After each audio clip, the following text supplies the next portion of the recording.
back to me, at least me and my players get to enjoy some of it. You know, Coach, one of the things that as I've been doing a deep dive into collegiate sports and how it's funded, right?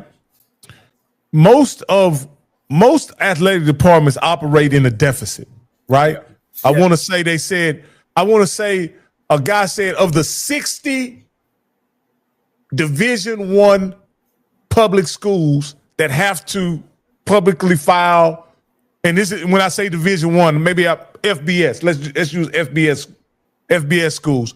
37 of them lose money in athletics, and it's only 60 of them that have to file public reports because 60 of them are state schools.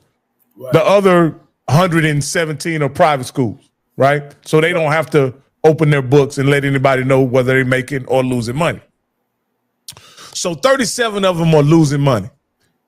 So here's the conundrum, though. I would like football and men's basketball to be taken out of that budget, because if you just evaluate those two sports, those are not the sports that are losing money. Because guess what? Football, most of those schools, 60 to 70% of the revenue comes from football. Most athletic departments, 60 to 70%. Then there's another 20% that comes from men's basketball. 4 to 5% comes from women's basketball. And then the rest of the 6% comes from all of the other sports. And I like to call those sports welfare sports. Yeah, I'm saying this to you, Coach, and how you kind of just when you were essentially the cash cow supporting all of the other sports, the Olympic sports, as well as many other, Title IX sports or whatever. Is that overburdening the football program in your opinion? And I'd like to get Campbell's input as a businessman of how this framework is actually, in my estimation, I think it's misrepresenting what's really going on in collegiate athletics. But you go ahead and answer first, Coach. Do you think it's overburdening football to support the entire athletic department? Well, I just know this. The school fronted my football program $400,000 to get it going. Scholarships, salaries, travel. And so my whole thought was, or when I play a money game, I think I played Rutgers gave me $405,000. We played Connecticut, they gave us another 300-some thousand. I'm thinking, why can't we ever take that money back and put it away for the next year? And then the next year, after 4 or 5 years, you should have over $1 million put away to start your football program over. So now any monies that the football program make, the basketball program make, goes to the other sports. But there's always that startup money where we ain't got to buy or borrow from the school that can go to non-revenue sports. I don't know why they do it that way. I've talked to other athletic directors about that. And some reason that's what they do. They front that football program money out the door, because I know one thing, as a state school, you got to have a zero balance at the end of the year.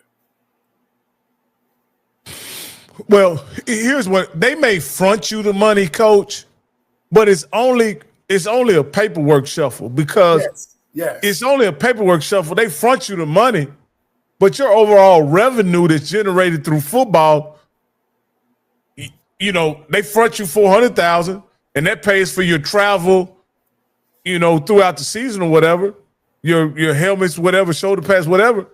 And then you get one big check for $400, and then another big check for $300, and you ain't even sold no tickets or took in any donations on behalf of football. So there's still some more revenue to be created. Right. I'll just ask Campbell, somebody who's been involved in fundraising and and been able to maybe see how the sausage is made, do you think football is overburdened with the responsibility of supporting collegiate athletics? Well, here's the problem, and this is never going to change. These are universities. This is not the NFL. It's not a pro league. And those universities are first and foremost to educate. And that includes men and women. So that's part of, as they say, that's what you sign up for. So while people sit back and say, hey, this is not fair, but again, the college first and foremost is to educate both men and women. So I understand the part what you're saying from a sports standpoint, but again, colleges just don't operate like businesses, and they just can't. And thank God for, honestly, on some of that they don't. Because again, you know, I saw somebody, and this was mentioned in another show, that said, hey, some of these schools need to drop down to D2. And I said, no, they can't do that. I said, do you know how many black people get educated because they got a scholarship playing football and basketball? So the mission statement still, I know Ohio State is football factories and Alabama football factories, but still, unfortunately, they still are university and the education is formal. So I think you're never going to solve that problem where you're going to be. And but also, Rocky, let's be clear too, because they are not businesses. Ohio State is not broke as a university. You see what I'm saying? That I don't think people really understand that money. That I just looked it up. Ohio State made, and I know what I'm talking about. This ain't no money. Total revenue of athletics, $251 million. Do you know what their endowment is? Do you know they have people that give them $300-400 million just to the school? So athletics is such a small part of the overall functionality of a university. To be honest with you, you got people that donate to the library $400-500 million.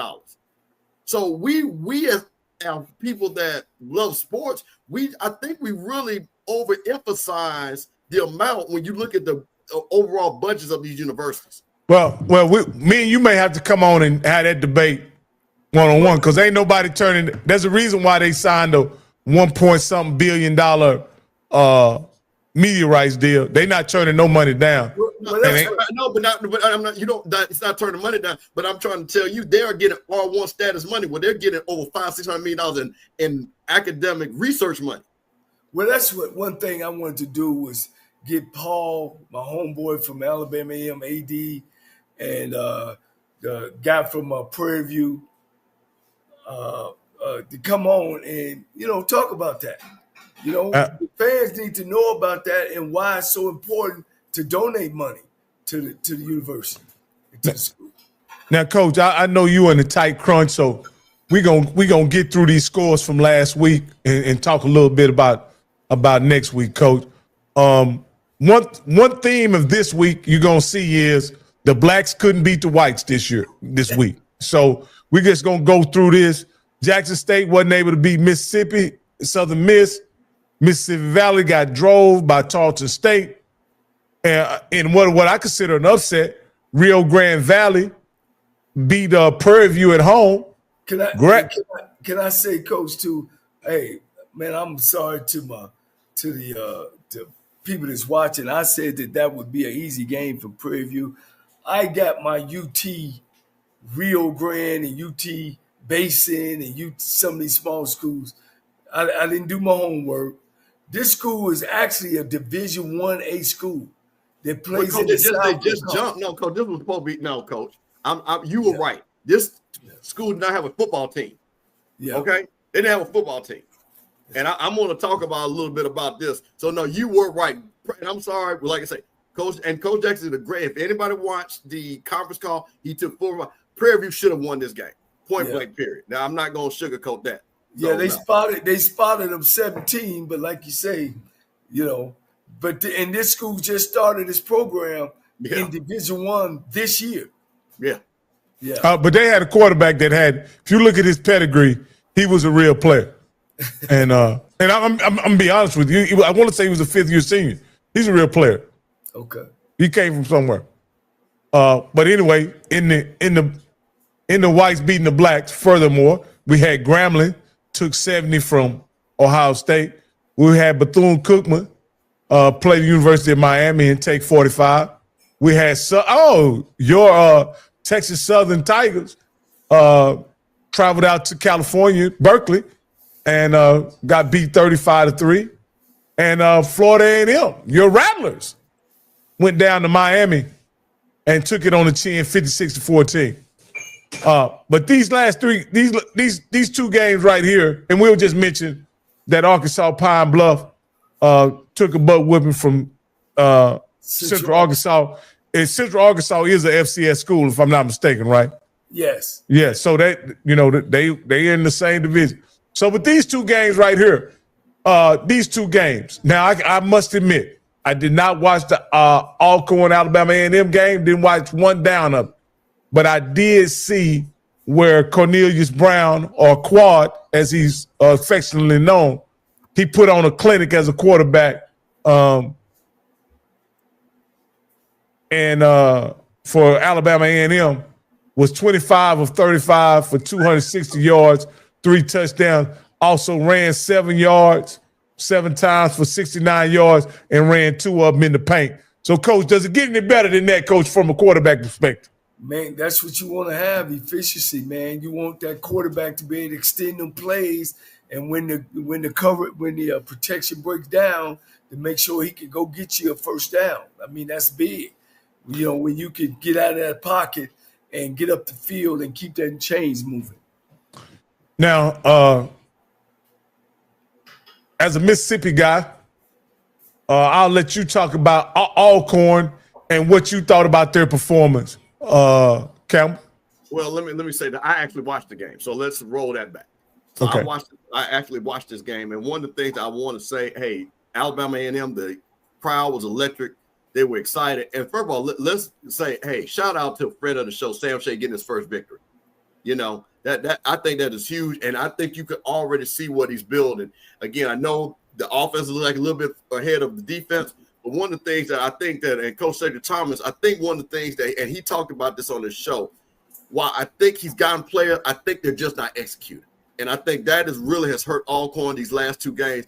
There are plays that Alcorn has had where they closed the gap because Alabama State was up a little bit, and then Alcorn came back, closed the gap. Looks like they were going to tighten the game up, and then I think Alabama A&M scored that last touchdown to really push them out and everything. But one of the things that I just want to say, looking at this going forward, Alabama A&M is going to be a dangerous team this year.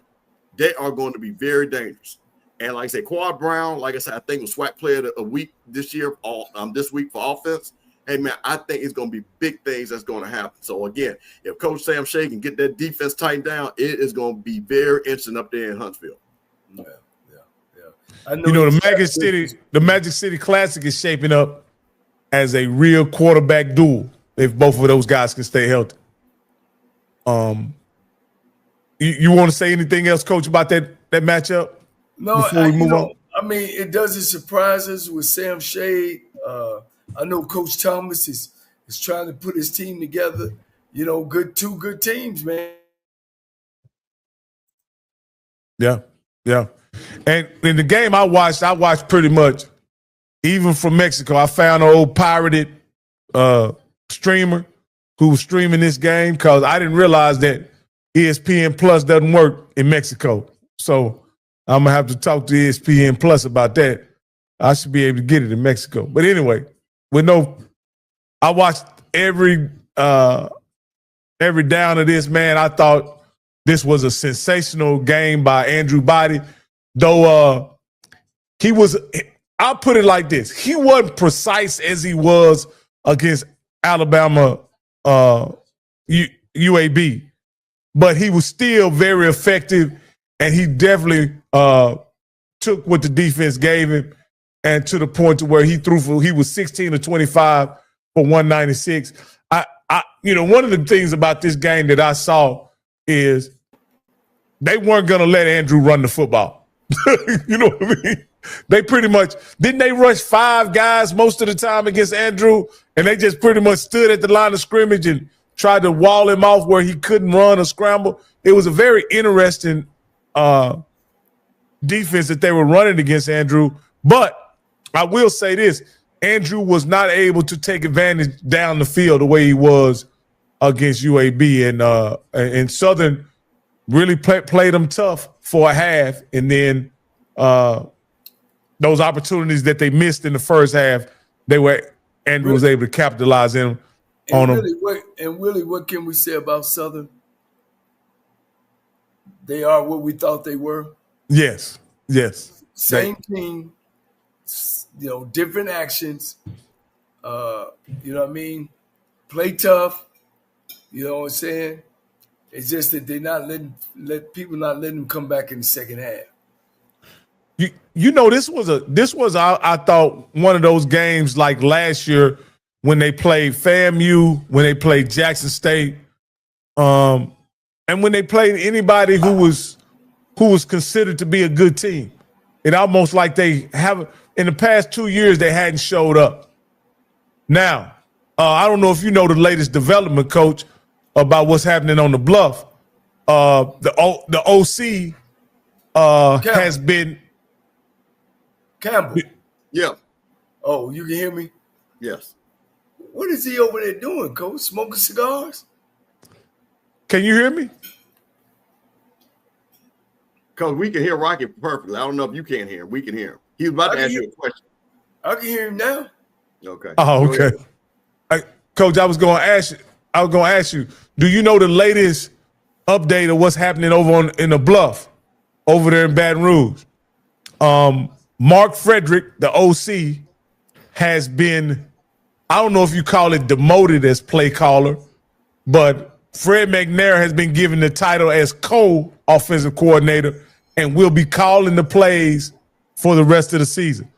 What do you think about that development, Coach, on the Bluff? I just don't think it's a winning formula. You still got the same players.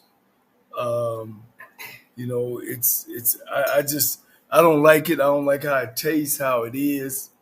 But it is what it is, and you just got to go with it. I've never been in a situation like that, whether I was on the staff or whether I was a coordinator or not. So you've never switched to defensive play calling? I know you've always been an offensive play caller, so right. I know you wouldn't fire yourself. But what about the defensive play caller? Not at all. I would take the responsibility as a head coach and actually sit down on what they're doing. I think personally they need to go with a 2-back set, 3 wide receivers, and give the ball to that tailback from LSU and have that other quarterback with some bootleg stuff and just keep the game sound and solid instead of running the spread and you ain't got spread people. Now Campbell, I'd like to get your input on this because you had your opinions about Southern coming into this season that were met with a considerable backlash. Has anything happened in the 3 games that they've played to change your opinion about what you thought coming into this season? Absolutely not, because I knew what the issue was going to be, which was they were going to have a problem at the quarterback, which they still do. They had 4 turnovers, 2 fumbles, 2 interceptions, and they just have not been able to win these games. And like Coach said, I think the offensive system that they're trying to run with the player they got doesn't fit. It just doesn't fit. And unfortunately for them, and this is the thing about, again, see, let me tell you something, and I'm going to say this because there are a couple of teams that are in the danger zone. FAMU, Southern, Alcorn. Every one of these next couple of games are big games for these coaches for a plethora of reasons. So there's no need to hide in it. Like I said, we don't have to hide what is reality. So for Southern, again, they're going to lose to Fresno State. They've all lost to Alabama State, and they got to play Jackson State. That's 1-4. That's 1-4. So again, they've got Coach McNair that's going to try to switch it up. Again, they've demoted the other guy, Coach Fred. Mark Frederick. They've demoted him. So again, I think you sometimes just got to do that. That's part of the things you got to switch it up because as they're practicing every day, they're saying, hey, we should be better. That's what Coach Gray said. We got talent. I'm not going to argue with them on that. I mean, I believe they do have talent, but I believe it doesn't fit what they're trying to do. So I think it's a very dangerous thing. And again, what I really like, and let's talk about Alabama State. Again, lost 10 starters on defense. One guy, number 3, that came back, SWAC preseason all conference. That defense came to play. That defense came to play, and you saw what only 7 points being put on the board. And the thing about it with Andrew, like you said, some of those throws, and I think one of the things that I know that work with Andrew, if he can get more accurate, that offense is going to explode. And that's the thing about it. But what you also saw, Rocky, is they ran for 170 plus yards, and Andrew didn't have to carry the leg work up there. And honestly, I think that's what they want. They don't want him to be running for 100 unless it's necessary to win the game. I think this type of game, if you told Coach E-Rob, I'm going to get 30 and Andrew will run for 60 yards, he'll take it every time. You know what was interesting about this game to me is that Andrew had what I would consider a good game, and Southern was still able to. It wasn't even close. It wasn't even competitive, in my opinion. You know what I mean? It wasn't even competitive. I think in these 3 games, you know, Mississippi Valley ain't showing up again until they take a trip to Bethune-Cookman. And I'll ask you this, Coach, and then we'll move on to next week. Will Bethune-Cookman be able to put up enough fight to potentially threaten a loss in that game, potentially leaving Southern 1-5? Well, you know, you'll see where the level is Southern's at. Maybe they are at a Bethune-Cookman level. You know what I'm saying? And, you know, that's going to be a good game. I don't think Southern going to walk in and just beat the heck out of Bethune-Cookman. We'll see. They should, but I don't think so.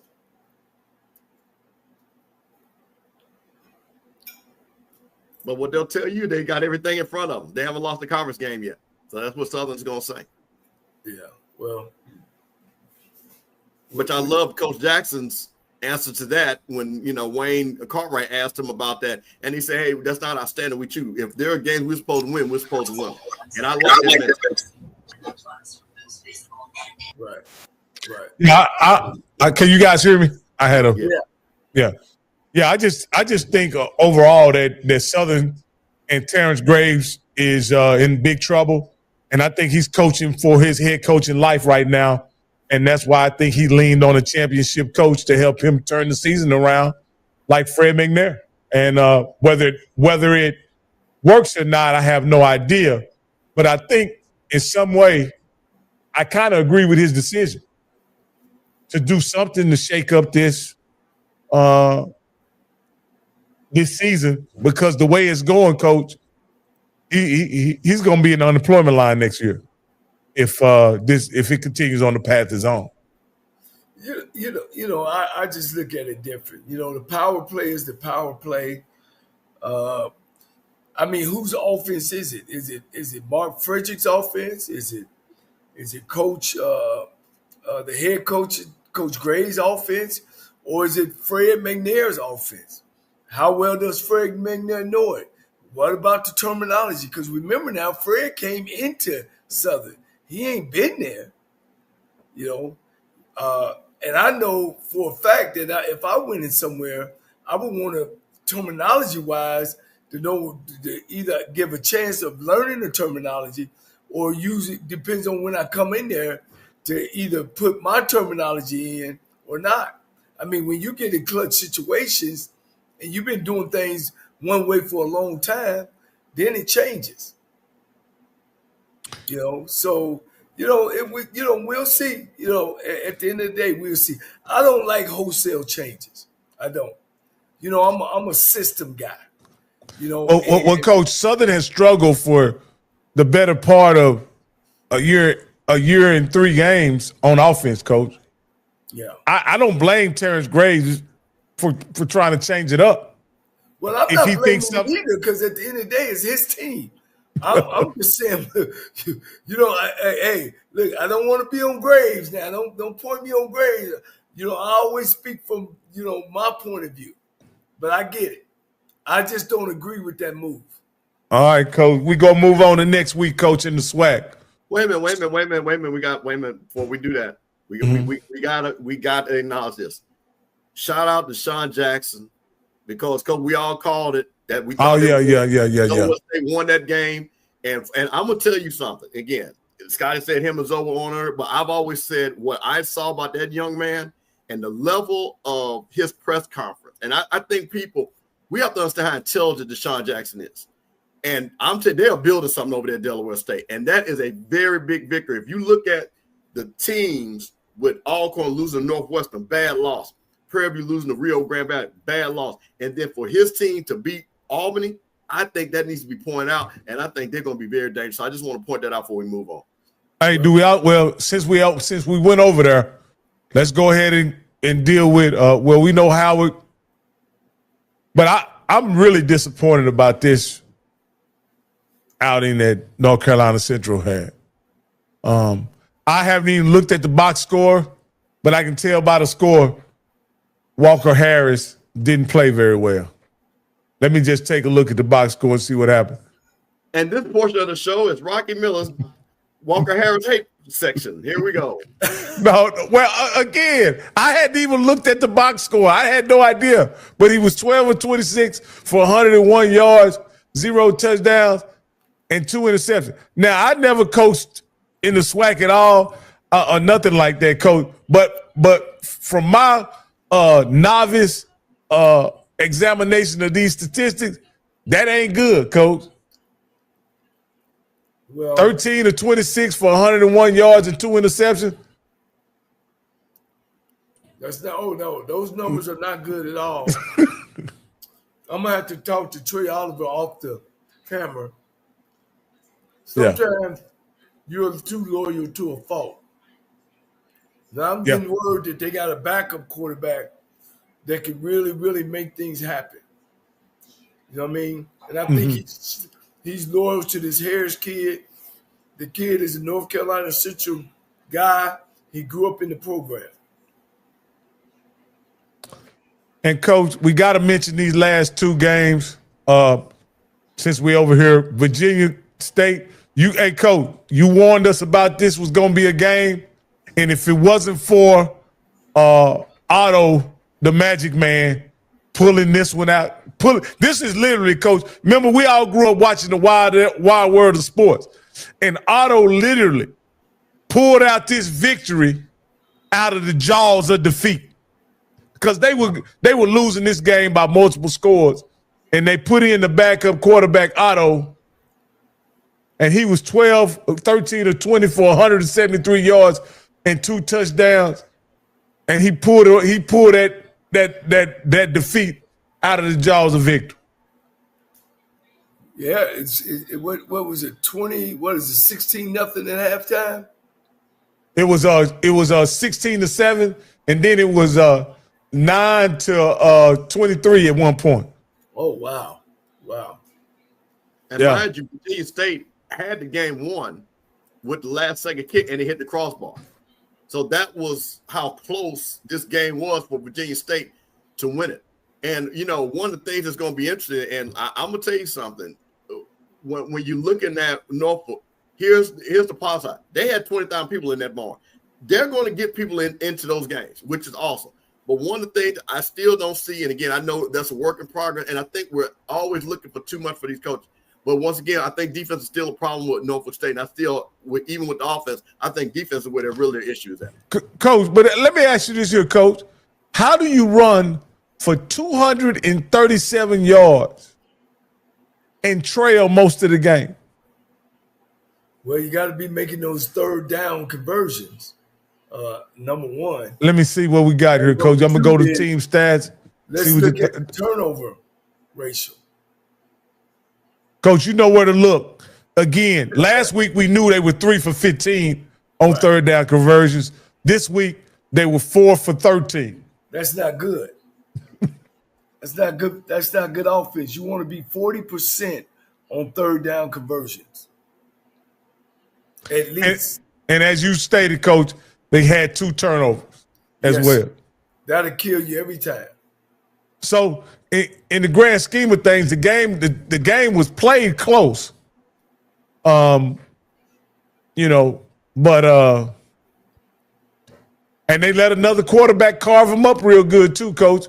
He was 21 for 42 for 299. He gave up plenty. Wow. Yeah, so I think Vic got some work to do, but congratulations to one of my all-time favorite NFL players, Coach Mike Vick, man, for getting his first victory at Norfolk State. Next, I want him to get a Division I victory. And then this game was very. This next game we're going to talk about, the Townsend traveling to Morgan State. Some people tell me this is really two teams in the same city playing one another. Yeah. But crosstown rivalry. But Morgan State put up a much better fight than Norfolk did last week. Well, they actually played to Morgan State's strength. You know, Morgan State is a great defensive program. Mm-hmm. And Townsend State like to pound. So, I know the game didn't last long because Townsend like to run it. And, Morgan State plays pretty good defense. Well, looking at Townsend's stats, they tried to run it. They weren't able to. And statistically, it looks like Morgan State, again, won the game. Statistically, they threw for 200, ran for 200. Whereas Townsend threw for 186, ran for 63. So let's go look at the team stats. Let's figure this one out, Coach. Turnovers, baby, turnovers. Let me see. You got it, Coach. You know what it is. Every time, turnovers. You can decipher this one. Morgan State had 3. Look at time Townsend had 1. Look at time of possession. As you say, Morgan State, they beat themselves. They had the ball over 10 minutes longer than Townsend. Well, what that lets me know is, on paper, Morgan may be a pretty good team. Certainly probably better than Norfolk State. They should, in a matchup, I know the property of transference doesn't always work out. But early in the season, I would say that, wouldn't you say, Campbell, that Morgan played Townsend much better than Norfolk State did? I actually watched a lot of this guy. I had 5 screens up because I wanted to make sure. Yeah, I watched pretty much 90% of all these games. And me and Mike will tell you, the thing about it is, it was just some of the times when if Morgan had to execute it on offense, Coach, as you saw, this game was to be won for Morgan. And one of the things now, what you're looking at all the teams, other than South Carolina State, which I know we glossed over that, but I want guys to know South Carolina State outplayed the University of South Carolina.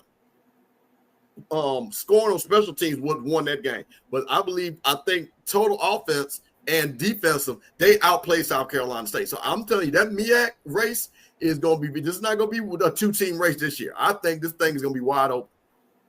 All right. We can go ahead and look at the MEAC next week and then move on, finish up with the SWAC. All right.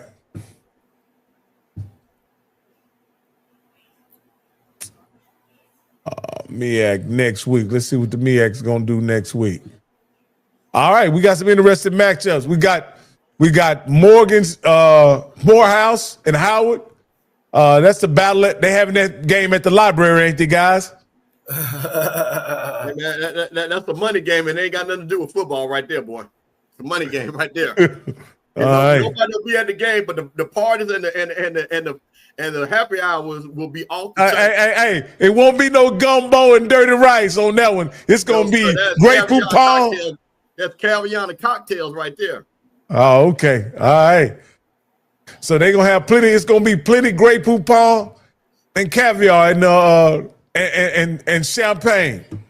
Absolutely. In the tailgate. Okay, what about this one? Tell me about this one, Coach. Bowie State and Delaware State.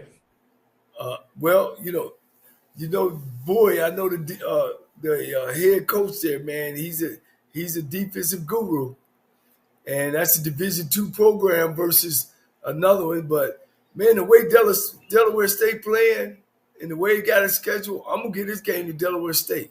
Are you picking? Are you picking D-Jack? Yeah, I'm picking Deshaun Jackson on this one. All right, Coach. I don't know if we had to pick this next one. Campbell, I know you going with D-Jack. I don't even have to. All right, this next one we ain't got to pick. So we all agree Mike Vick is not going to shock the world for his first Division I victory against Rutgers, huh? No, sir. Toledo and Morgan State. Hey, I want to talk about this real quick. And Matt, correct me if I'm wrong. Was this not the game that you guys should have upset Toledo maybe 2 years ago? Correct me and let me know in the chat, because I think I remember them playing Toledo, and they should have beat them. I don't think they'll beat them. I want to say they dropped a punt or something like that to lose the game. Well, let me tell y'all something. There'll be no fear in this game at all. I played Toledo at the University of Cincinnati. Great program.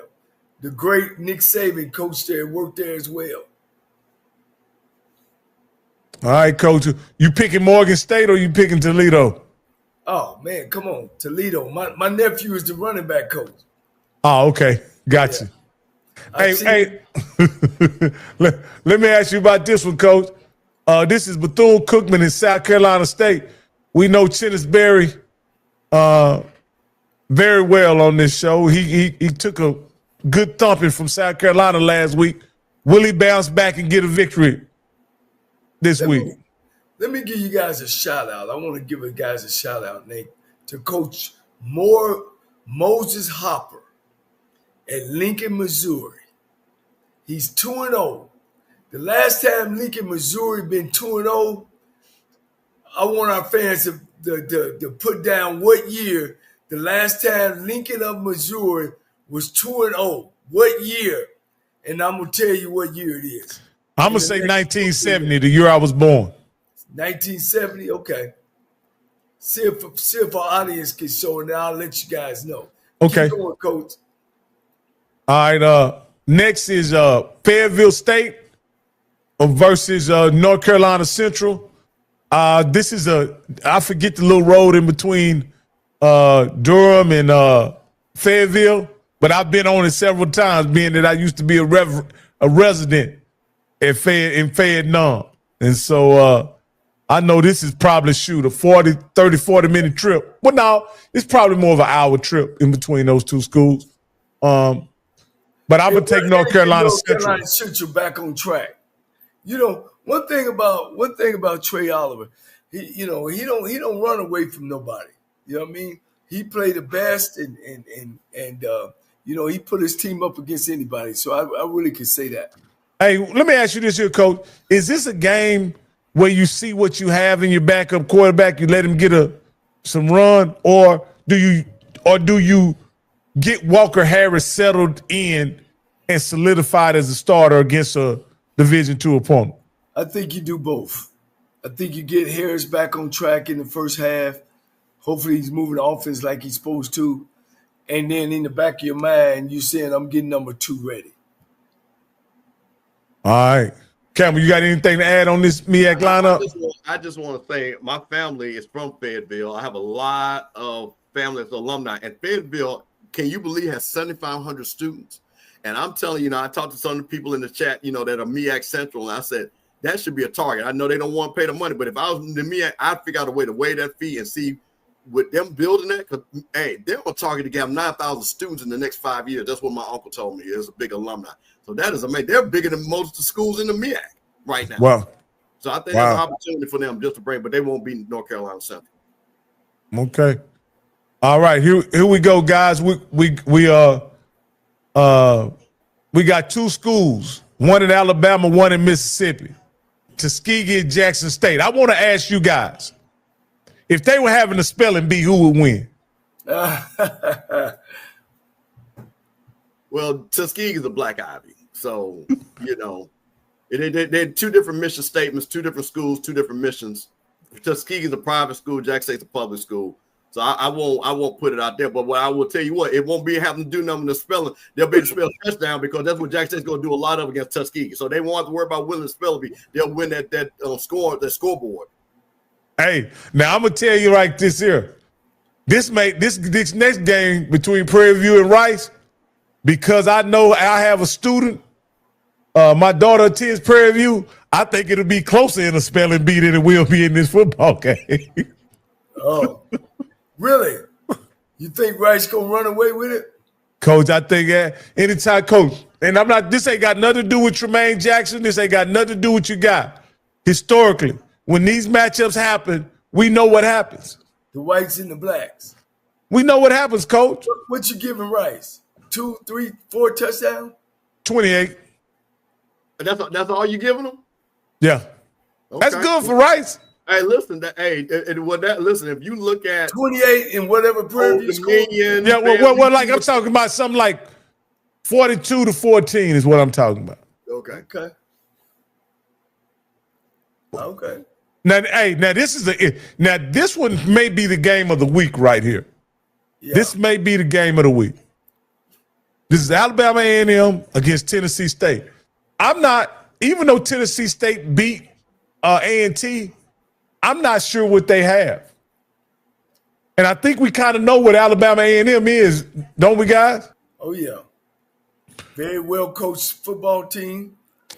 Gonna pound that ball, but they do got a quarterback that can get it done over top. Coach, both of these guys are friends of the show. Matter of fact, I think they appeared on the same day or one day behind each other, Coach. Both of them seem to be really competent coaches, have proven themselves on multiple levels, both of them.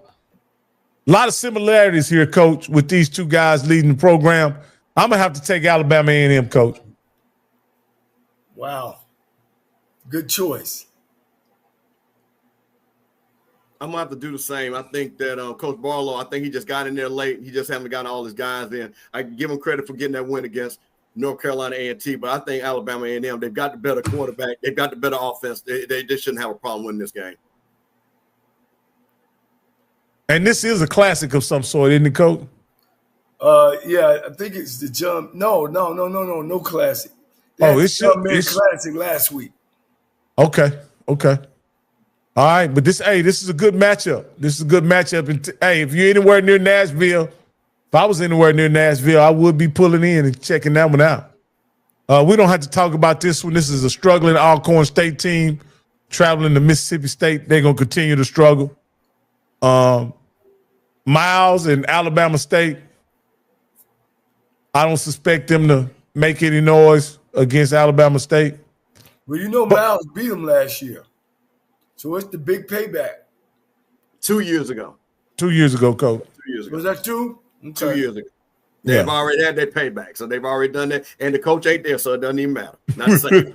Yeah, Sam ain't there. Sam ain't there. So we got we talked about this game. I think Tennis Berry's gonna bring this one home. It must be homecoming at Arkansas Pine Bluff because Lincoln, California is there. California is there. Yeah. Grambling won away, smashed Kentucky State.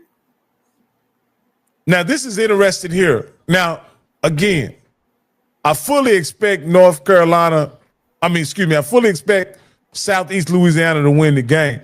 But I also see this as another opportunity for Mississippi Valley to show what they got. Right? No, what do you guys expect? No, Coach. It's going to be a runaway. I think, let me tell you something. Watch Valley play against Tarleton. That was another one of the game. Again, thank for Coach Buckley to come on the show. Again, you're talking about a first-year coach. Hey, Coach Robinson, Coach Doug Williams talked about bringing in a lot of guys, trying to get them used to it. It's the same thing here with Valley. Again, I think they're going to play hard, but Southeast Louisiana is going to win this game. Okay. So then we got Lamar and Texas Southern. Lamar is ranked in the FCS. I saw that earlier today. Didn't you send me that, Campbell? I did. Now that is a good game. That's going to be a good game. And that's they actually beat South Dakota, who was ranked. Let's look at them. Let's see who they beat, Coach. We don't have to guess about this. They beat South Dakota. They sure did. Yeah. And South Dakota was like in the top 10. Let me see. I know a kid that plays on that team down there in let me see. Let me look at the box score, see if that kid's playing quarterback. Nah, that's not the kid playing quarterback. But that's the kid from Waco right there. Major Bowden. South Dakota? No, for Lamar. Oh, okay. He played. He was a running back here. This is one of those games, once again, that we've talked about. Like I say, Coach Disman he's got talent on the team, but once again, the question is again about the coaching and finishing the task. Can they keep the game close? And then when the game is close, can they close it out? That's would have been their problem at Texas Southern. So I think it's going to be a close game, but unfortunately, I think Lamar's going to pull that out. This is a situation where, Coach, how many of these games that you go into with a school like, say, Lamar, Sam Houston, back in your day, Southwest Texas State, or even Stephen F. Austin, where the talent was equal between those schools? Were you ever equal in talent with those schools? I wasn't playing them schools, and I fought my president to a fight about playing Southwest Texas State, and they were moving to Texas State Division 1A, and they called us, and I fought my president. And he finally put his foot down and said, "No, that's where we're gonna play them," because he knew the president of the other school. They wanted us to come because what? We gonna bring the crowd, we gonna bring the band. Like, I didn't play those schools, Coach, because I recruited against them, and I know I wasn't there yet. In my second and third year, I wasn't there yet, and that's why I never played Sam Houston and Stephen F. and Connie Word. I wasn't playing them because we recruit the same kids. Coach, looked like they played this game in a phone booth. The quarterback, one quarterback threw for 108, the other one threw for 65. One team ran for 135, the other team ran for 139. Or it was a lot of great defense. Yeah, they played that. Hey, one guy threw 16 times and threw 2 interceptions. Coach, do he get to throw the ball this next week? Woo! Yeah, so I think somebody said Lamar is not good. They may be on to something. They just might have coached South Dakota down this year. Maybe the NIL has caught up with them because I don't think they opted in over there on that side of the fence. But anyway, I think again, does Texas Southern have a chance? I think they do, but I fully expect Lamar to pull it out. There you go. And then we got Southern and Fresno State. And then we caught, again, FAMU is hosting Albany State, which I'm going to tell you this, they may have the most exciting player in HBCU football, Mr. Knowles. Albany State? Yeah. Running back or quarterback? Quarterback. Okay. So what do you think about that game, Campbell? Are you going to be in attendance? No, that's one of the games I'm not going to be. I'm going to be at every other home game, but this one. Listen, I'm going to say this again. There's no need to hide it. Coach got to win this game. Point blank. Period. It's just a fact. Yeah, it's no shade to him. And first of all, it's Florida A&M. They shouldn't lose to Albany State. But I will say it on the flip side, you got Quinn Gray. Hey, he's coming down there for a job interview. And they're excited. They're going to bring a lot of people down there. And like I say, Florida A&M does not play game. They better put this game away and move on to the next game. So you saying Quinn Gray could literally win this game and take and snatch Cozy's whistle right from under his neck? Well, you got to understand something. What's going to happen is, and this is if you're Coach Cozy, you don't even want that to be said, because if he comes down there and wins, then of course you're going to have to come back the next week and explain why you lost to Albany State. After you lost to Howard, and after you lost, that means there's been no progress over 3 weeks. And the coach, they say from week 1 to week 2, you're supposed to get better. Well, I hope after week 3, you've gotten even better. So Florida A&M is real. Like I say, listen, the thing about it is, and I think this is what's confusing everybody. I've seen bad Florida A&M teams as far as talent-wise. You see the talent on defense. The defensive talent's there. It's just not executing on offense. Wide receivers not catching the ball. The offensive line is not blocking. That is not the key to success. You're talking about a team that's got a quarterback that can throw the ball. Is this going to be a situation like an Andrew Body against a UAB, where all of a sudden score gets up and starts moving? So, again, I think Coach Cozy understands what's at stake. I think the Rattlers understand. I think they're going to have pride, and they're going to go ahead and beat Albany State. Coach. What you got? Coach Cozy is looking for his first win this season. He has a D2 opponent coming into town. A hot D2 opponent. What can happen here, Coach? Can his fan base turn against it if he loses this game right here? Oh, no, without a doubt. Florida A&M is definitely. I mean, it was always a issue when he got the job, how he got the job, and if he could keep the job. In that first year, losing Mississippi Valley, is the old "What have you done for me lately?" Even though he had a winning season, he can't drop this to a Division II program. He just can't, and he can't drop it with a low score. He's got to start putting numbers up, and right now he's not doing a good job of that. So you saying, Coach, not only does he have to win, he has to win with style. Yes, without a doubt. You got to win Florida A&M way. Do you agree with that, Coach? No, I think so, because, again, you got to understand, after you roll in this, and like I say, I think after this game, I got to look and see who we play. But I know at the end of the month we play, because I'll be at that game, we play Alabama State. So you want to get this thing going before you play that game, because that's going to be a hard-fought game no matter what. Because, like I say, just how we played Alabama State. So now I think they need to go in there, get their offense rolling, get those wide receivers going, get this game over with, get those guys feeling good. Because, like I say, you just don't – it's too much chatter right now in Tallahassee with too many things. And one thing I think for Coach Colsey, he's not good on the defensive. You know what I mean? When he's got to kind of explain the things like that, he's much better when he's on the confidence side of it. So I want Coach to have that confidence and instill it into those players. I agree with you, Coach. A lot of us, when the lights get cut off at home, I ain't confident either when my wife come and ask me why we ain't got no lights, Coach. What's a good answer, Coach? Oh, man, you caught me off guard there, Coach. No, I'm just saying, you know what I mean? That's the kind of situation Coach is in. He's in a situation where the expectation is that we always have lights, that we always have running water, that we always have what we need. And he ain't got it. Look, he's got to win, baby, win.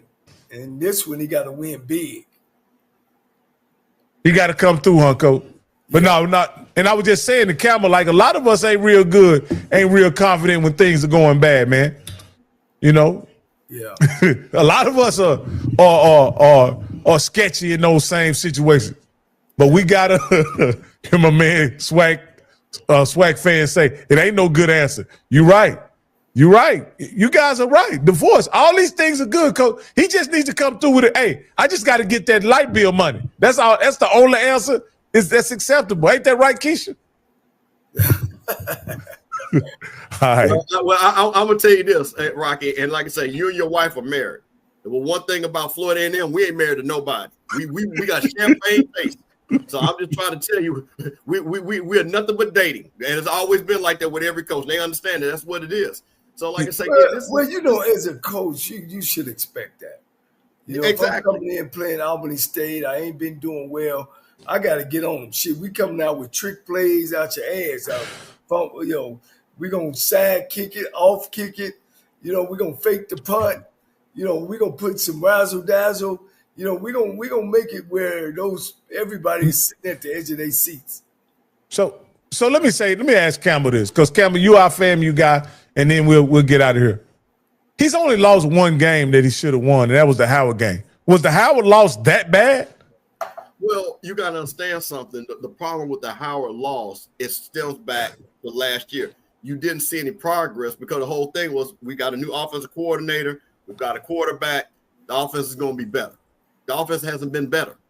So that makes you worried, because that's why we lost last year. We lost Mulberry, but we couldn't score over 21 points last year. We're not even doing that this year. So that's the thing about it, where it's the big concern with everybody is that, because again, and another thing too, this is what's so dangerous about our schedule and what's so great about all the big dogs come to Tallahassee. We literally could win the SWAC by winning all our home games, but we lose all our home games. Could be one of the worst seasons ever for FAMU. So that's the thing. It's no in between on this, and that's no problem. This, like Coach said, you get paid to win these games.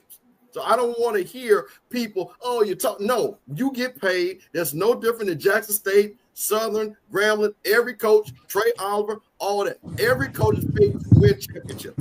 Point blank, period. So I believe in our coach. Our coach knows what he's got to do. FAMU has a standard. Be the standard. Hey, Coach, We 2 hours 22 minutes in. We've had a great show tonight. We had Doug Williams on, man. This is a great show. I want to thank everybody who stayed with us the entire show, both on the Off Script channel and on our channel. Thank you guys for hanging in there with us. Also, I'd like you to like and subscribe if you're not already a subscriber. Please like and subscribe. We greatly appreciate it. Hey, guys, that's all I have, and y'all can have it from here on out. Well, one of the things, again, that shout out to Coach Moses Harper at University of Lincoln in Missouri. They're 2-0. And the last time they've been 2-0 was back in 1972. He's an understudy of mine. He's an up-and-coming young coach. He's getting it done. I'm looking for great things, and hopefully he have a great season and turning that school around for over 40-plus years of losing. Moses Harper, Lincoln, Missouri. All right, Coach. Man, you got something, Coach, that I'm going to bring to the close? Yeah, I got one thing just real quick, and I just want to point out. So I'm going to say this to all my HBCU coaches that watch the show. I have had several of your alums that are high school coaches. And what we really do, they're saying, hey, Coach, can you let these coaches know that they're not contacting us about the players that we have or players we're playing against? So I'm saying, hey, to every school, we need to have a alumni association just for the high school football coaches. And you all need to network with these guys. You need to bring them in. You need to have clinics, because we should not, and I'm just saying this, we should not be losing to the Northwestern states of the world. We should not. We should not. And they're taking players that we should be getting. I had one coach say that guy that played over that school wanted to come to X school, but nobody called him. So I think we really got to do a better job of using our net. We have a tremendous network in all the state of Texas, Mississippi, Alabama, Florida, Georgia, where we've got people that want to send their players to our school. So, Coach, I'm just saying, so to all the coaches, get your alumni together that are football coaches, have a conference call at least once a month, find out who the players are in your area, and let's get them to our schools. Yeah. Well, that's very important, man, about keeping that net of networking together and making sure that we honor and respect our alums that have came through the school, knowing the situation that you have. I think that's very important that you keep that pipeline going, But, we had a great legendary guy, Doug Williams, on the show. For some reason, we don't connect with our legendary guys. It's been plenty. Doug is not the only one. He's just one of many. But one thing about him, anytime it's HBCU, man, he dropped what he's doing and he shows his support. 2 million followers. I can't say enough about thanking the people that follow this show. Continue with your grace and your mercy and your kindness of following us. God has blessed me with this opportunity that hopefully I can send out the same blessings and make sure that we're doing what we're doing to keep this network going about HBCU sports. Again, like I always say, if you feel yourself at the end of the rope, tie a knot and hold on tight, because ain't nobody bad like